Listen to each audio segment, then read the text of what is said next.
in love with a woman who gave so much of myself back to me, and I kind of, I was very willing to let myself fade and give glory to her. That was that's how I view our marriage in many ways. Like I'm very happy to take a secondary position to give glory to her. I'm far less politically involved now. Grace and peace, everybody. You saw the thumbnail, you saw the title.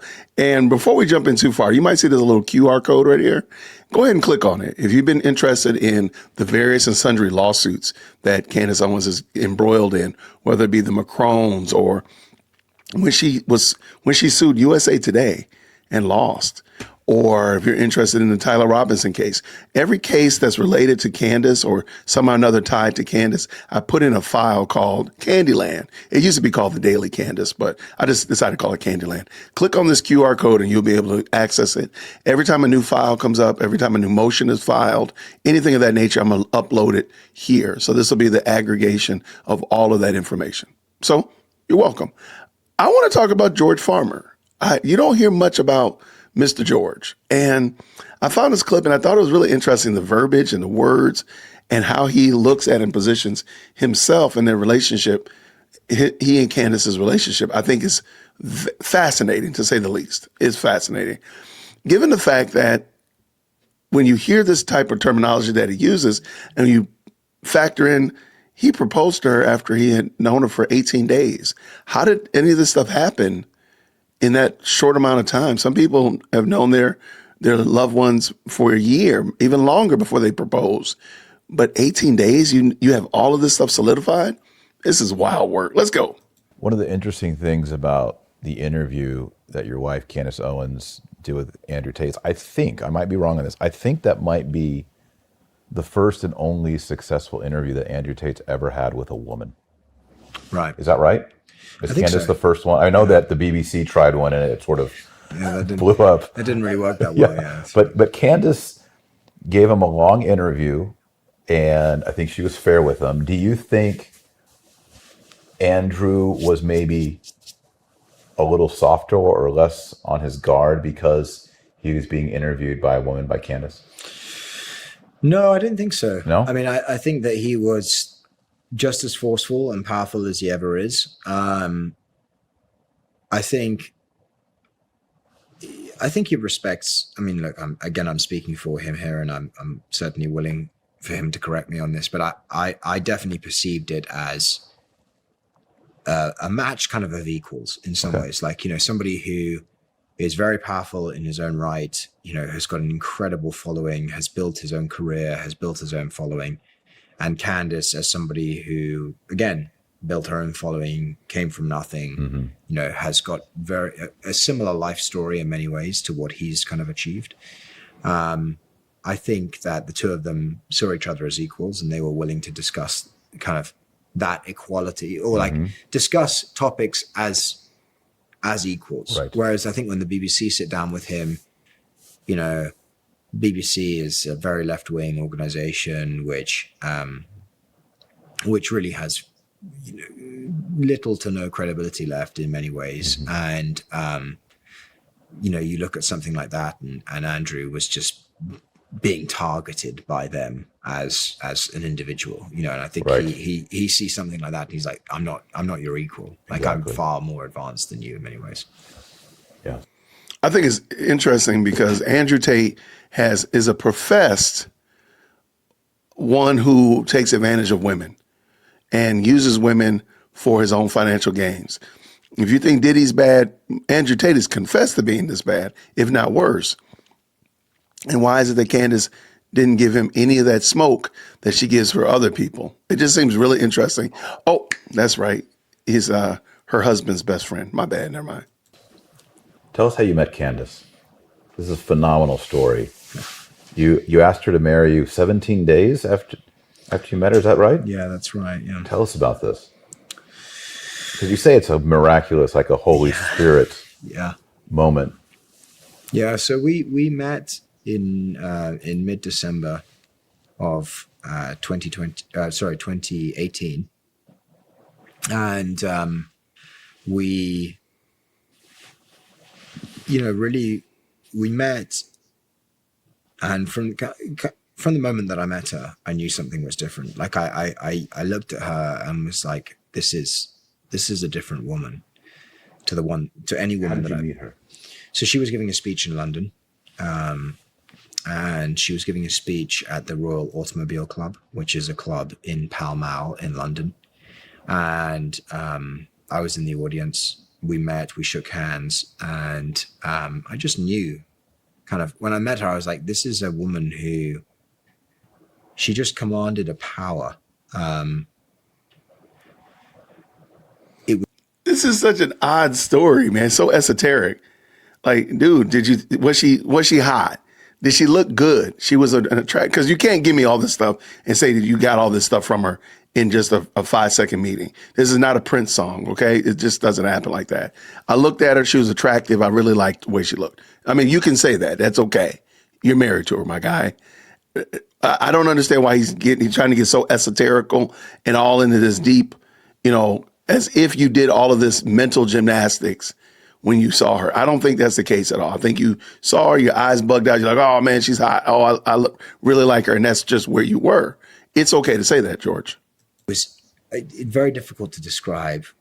Nothing romantic was said, between that day and the day that we got engaged. Nothing romantic was said at all. There was no overtures. Like we didn't go for dinner. Like we didn't take it.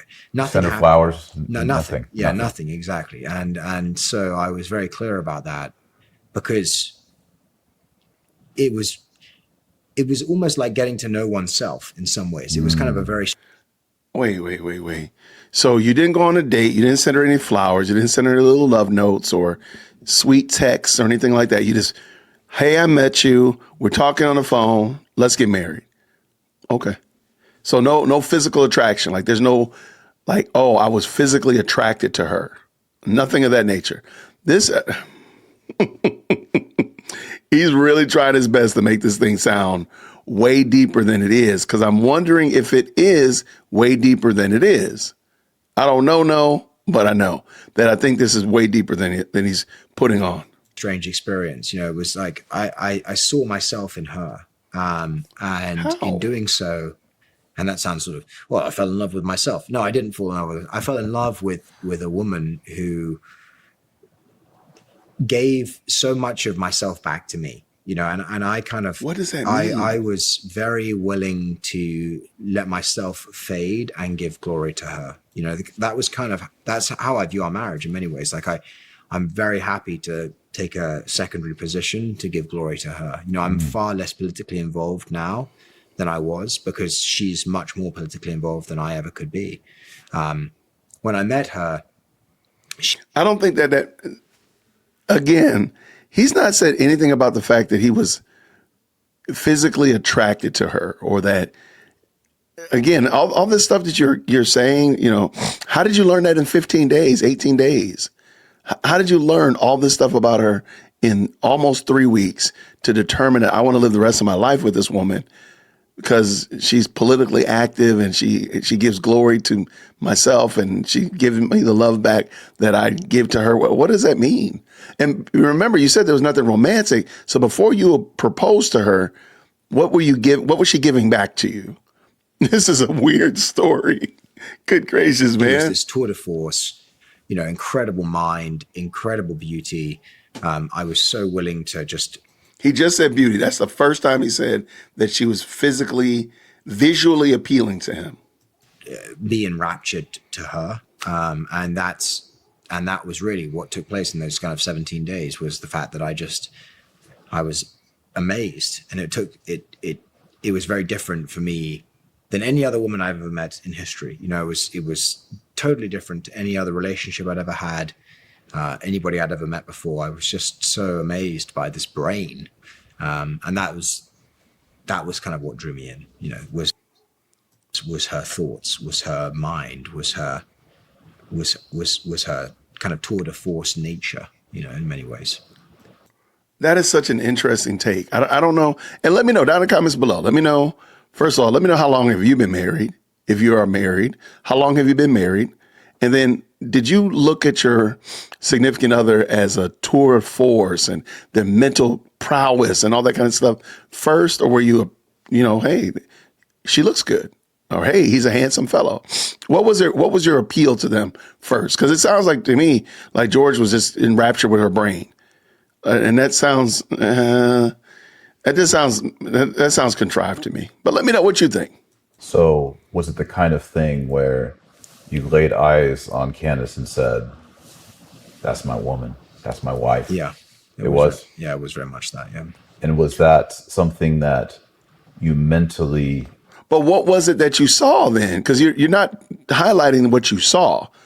And again, I think it's okay to say, hey, she was attractive. Like, I will tell you, my wife was attractive when I met her. She was a very attractive woman.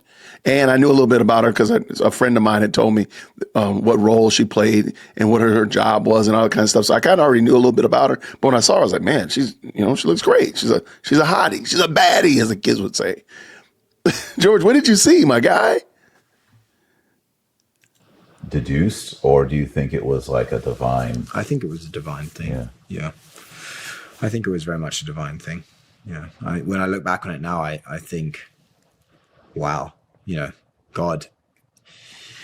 I very much think that God put two paths before my feet, and he actually, and this is a great argument for free will in some ways, because, he put two paths before my feet, and originally I would definitely have gone down the kind of the first path. The first path was carry on with your life in London, carry on doing what I was doing, living in sin,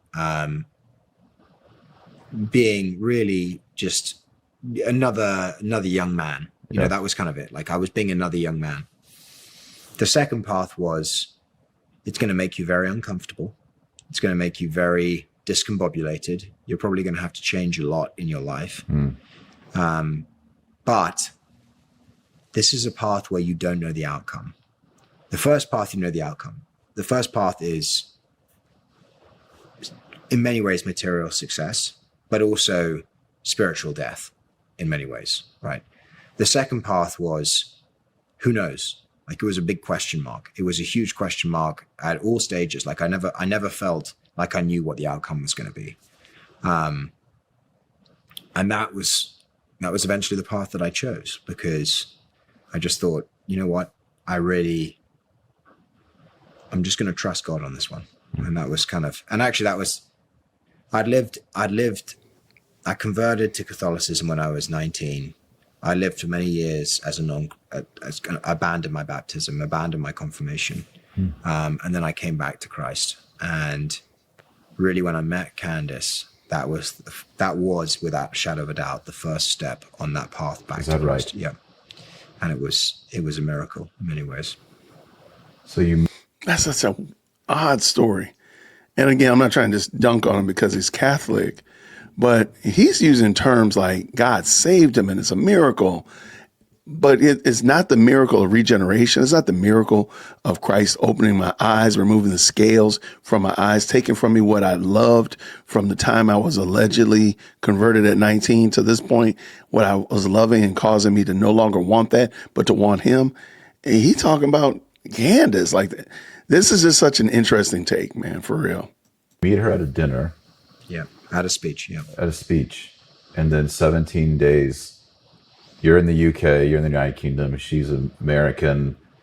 You just give her a call on the cell phone? I mean, how's that work out? We FaceTimed. I flew to the US. So we met, we talked. I knew from the moment that I met her. I flew to the US. I spent some time with her in the US. She was giving some speeches. We spent some time together. I flew back to the UK. I FaceTimed her. And nothing romantic still. Remember, nothing romantic according to what he said earlier. Timed for a few days in a row. And then at the end of that, I flew to South Africa. And when I got to South Africa, I FaceTimed her and, basically asked her to marry me.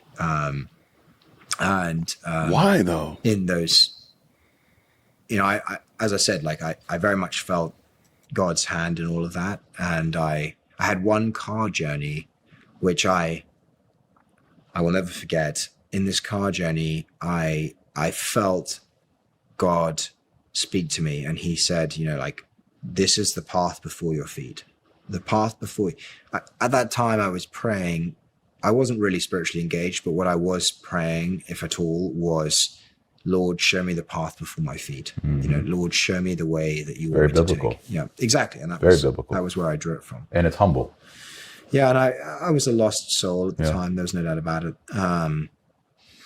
And so the Lord showed me these two paths. And he said, as I said, like, one path is the way that you know. In many ways, it's a way to death. It's Satan's path. The second path is you don't know the outcome, but you're going to have to trust me on this one. Yeah. And, now I look back on it, we've been married for 4 years. We've known each other for coming up to 5 years. Without Candace, I don't know what I would be. I would be nothing. I'd be insignificant. We're a partnership. Everything we do is a partnership. We are, like, to draw a popular metaphor, it's like the Game of Thrones, the Song of Ice and Fire. She's fire, I'm ice. We kind of match. It's just, it's a beautiful relationship. And I mean, you've been married for a very long time. You probably know exactly what I'm talking about. But when you find the right partner in life, it's life changing. It's the most beautiful thing that you could possibly hope to imagine. Because in many ways, it's like the church, and it is the church in Christ. That's the whole point. It is. The church is the beautiful bride of Christ. And that's kind of, again, it comes back to theology. Like, she is my bride. I want to be the best person I want to be the best person for her. And she wants to be the best person for me, and in the same way that Christ gives himself to the church, I want to give myself to her. There's so much theology there. And that kind of, for me, that was the biggest thing in my life. As soon as I met her, as soon as I became, we became engaged, I became enamored with her, I just started giving my life back to Christ. Would you say that when you experienced her, you said, I would get on a cross for this woman? Yeah, probably. Yeah. Because that's Christ in the church. Yeah. That's kind of, I think, where maybe the Andrew Tates of the world don't quite understand that maybe the man is the sheikh or the king or the emperor, whereas in Catholicism, Christ is the king, he is the emperor, he's the Lord of Lords, the King of Kings, and yet he goes onto the cross for the sake of the bride, the church. And that really is the heart and the mystery of Catholicism. It's all the sacraments, but in particular, it's the sacrament of matrimony. Yeah.